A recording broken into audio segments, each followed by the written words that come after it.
13 women murdered, and 5 years ago, 0 arrests. And the whole time, the killer was hiding in plain sight. He was interviewed by police 9 times. 9 times they sat across a table from him, asked him questions, looked him in the eye, and 9 times they let him walk out the door. But here is the part that will genuinely disturb you. They didn't miss him because he was clever. They missed him because someone or something inside the investigation was pushing them in the wrong direction. A voice on a cassette tape sent directly to the lead detective, taunting him by name. That tape became the biggest mistake in British criminal history, and it cost lives. In the next few minutes, you are going to find out how the largest manhunt in UK history nearly collapsed completely. Who was really sending those tapes? And the one clue that was sitting in the police files the entire time, ignored for 5 years, that had his name on it. Stay with me, because this story gets darker before it gets clearer. Subscribe and hit the bell, because this is exactly the kind of investigation this channel lives for. Let's go. West Yorkshire, 1975. Peter Sutcliffe was 29 years old, a lorry driver, quiet, polite, married, went to church, kept to himself. His neighbors described him as ordinary. His co-workers called him a decent bloke. His wife said she never suspected a thing. Between October 1975 and November 1980, he murdered 13 women across West Yorkshire and Greater Manchester. He attacked several more who survived. The investigation became the largest in British police history at the time. Over 250 detectives, more than 27,000 interviews conducted, 5 million vehicle registrations cross-referenced by hand. No computers, no databases, just paper and exhausted detectives working around the clock. And yet, for 5 years, nothing. Here is the first detail that sets this case apart from every other manhunt in UK history.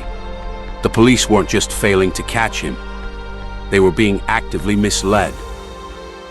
Someone, deliberately, strategically, and with extraordinary patience, was feeding false information directly into the heart of the investigation. And senior detectives believed every word of it. So who was doing it, and why? In June 1979, Assistant Chief Constable George Oldfield received a cassette tape in the post. A voice, male, confident, with a distinctive Wearside accent, from Sunderland in the northeast of England, hundreds of miles from where the murders were happening. The voice claimed to be the Yorkshire Ripper. It taunted Oldfield by name, described details of the crimes, and ended with a chilling line suggesting more murders were coming, and there was nothing the police could do to stop them. Oldfield was convinced it was genuine. He shouldn't have been. Forensic linguistic experts, consulted privately at the time, raised serious doubts about the tape's authenticity. The accent didn't match witness descriptions. The information in the recording contained nothing that hadn't already been published in newspapers. But Oldfield overruled them. He played the tape publicly. He distributed the voice recording to media. He told the country, "Hey, this is the voice of the Yorkshire Ripper. If you recognize this accent, call us." And then, fatally, he made the Wearside accent a primary filter in the investigation. Any suspect who didn't have a northeastern accent was quietly moved down the priority list. Peter Sutcliffe, who spoke with a Bradford accent, had already been interviewed by police twice at this point. After the tape, he was deprioritized. The hoax tape didn't just mislead the investigation. It actively protected the real killer for another 18 months. So who sent it? The man behind the tape was not caught until 2005, 26 years after he sent it. His name was John Samuel Humble, an unemployed alcoholic from Sunderland. No criminal mastermind, no connection to the murders, no apparent motive beyond, as far as investigators could determine, a desire for notoriety. He was identified through DNA extracted from saliva on the envelope seal. Technology that didn't exist in 1979. He was convicted of perverting the course of justice and sentenced to 8 years in prison. But here is the question that still haunts the families of Sutcliffe's later victims. 3 women were murdered after the tape was received. and accepted as genuine. Josephine Whitaker, Barbara Leach, Jacqueline Hill, all killed after Sutcliffe had already been interviewed by police. All killed during the period when the fake Wearside accent was narrowing the investigation in the wrong direction. The official inquiry into the case, the Byford Report, commissioned by the Home Office in 1981, concluded that without the hoax tape, Sutcliffe would likely have been caught earlier. How much earlier? The report didn't say, but the arithmetic is not complicated, and it leads somewhere that official investigations have never been fully comfortable going. Here is what the Byford Report found that was never fully disclosed to the public at the time. Peter Sutcliffe's name had appeared in police files repeatedly, long before he was finally arrested. Not once, not twice. 9 separate times across the 5-year investigation, officers had interviewed him and let him go. During one interview, a detective noted that Sutcliffe's boot size matched tracks found at a crime scene. During another, officers found that his car had been logged near red light districts in the relevant cities on multiple occasions. During a third, a colleague at his workplace had privately told police he found Sutcliffe's behavior suspicious. All of it was documented. All of it was filed.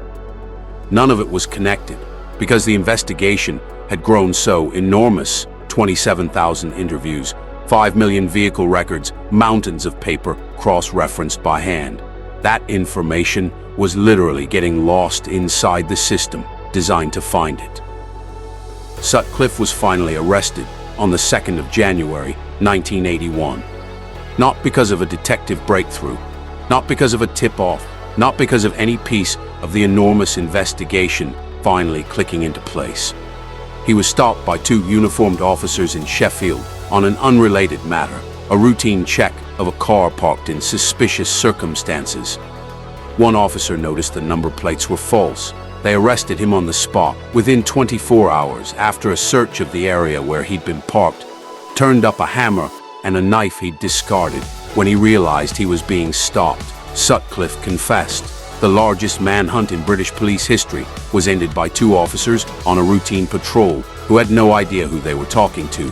5 years, 27,000 interviews, and it came down to a number plate check. So, what does that tell us? There are 3 things this investigation permanently changed about British policing, and all 3 of them matter right now. First, it created the police national computer as we know it today. Before the Yorkshire Ripper investigation, British police forces operated largely independently. Information was not shared systematically between regions. Paper records didn't talk to each other. The catastrophic failure to connect the dots on Sutcliffe, despite his name appearing 9 times across multiple forces, directly drove the push for a national computerized database linking police intelligence across the country. The technology that now allows a traffic officer in Sheffield to instantly check a suspect against records from Manchester, London, and Leeds. That infrastructure exists partly because of what went wrong here. Second, it permanently changed how police handle anonymous communications. The hoax tape's success in derailing the investigation created a formal protocol review. British police forces now have structured procedures for authenticating anonymous tip-offs before allowing them to influence investigative priorities. Before Wearside Jack, there was no such protocol. The lesson cost 3 lives to learn. Third, and this is the one that doesn't make it into the official reports, 13 women were murdered for years in press coverage, in public conversation, in the way the investigation itself was described. The focus fell almost entirely on Sutcliffe, his psychology, his background, his methods, his capture. The women he killed were frequently reduced to crime scene details or statistics in their own story. Researchers and journalists who have revisited this case in recent years, particularly author Michael Bilton, whose book Wicked Beyond Belief remains the definitive account, have worked to restore their full identities.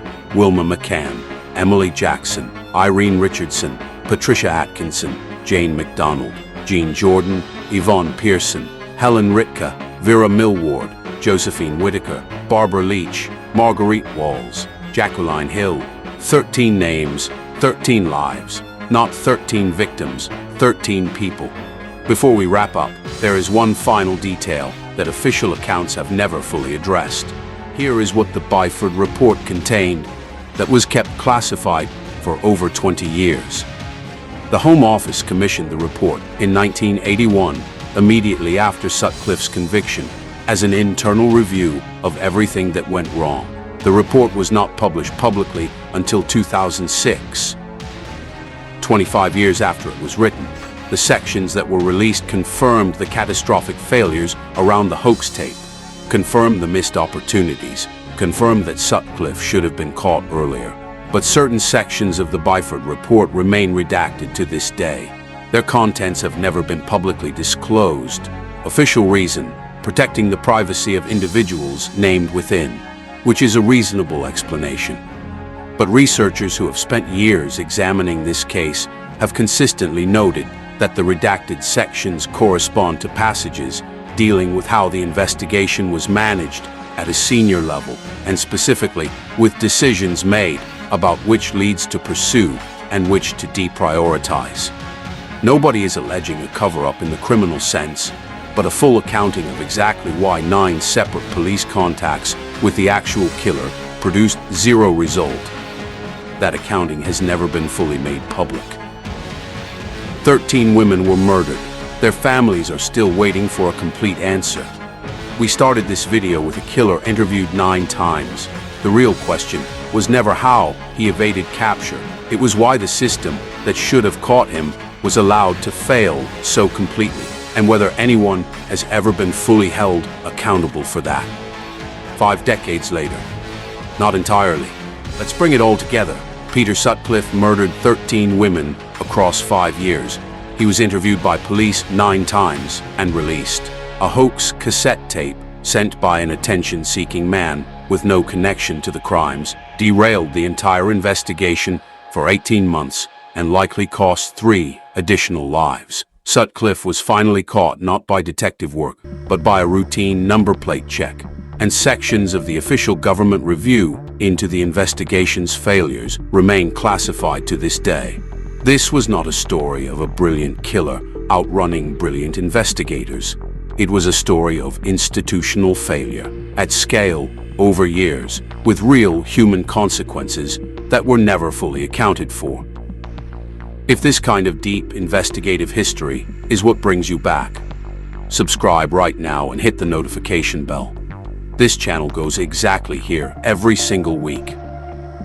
Check the pinned comment. I've left the one detail from the classified sections of the Byford Report that researchers have been able to piece together indirectly. It reframes the entire senior investigation. Your question for the comments: do you think the full Byford Report should be declassified and released publicly? Drop your answer below, and the next video covers another investigation that ran for years in the wrong direction. This one with a different ending and a twist that nobody in law enforcement saw coming.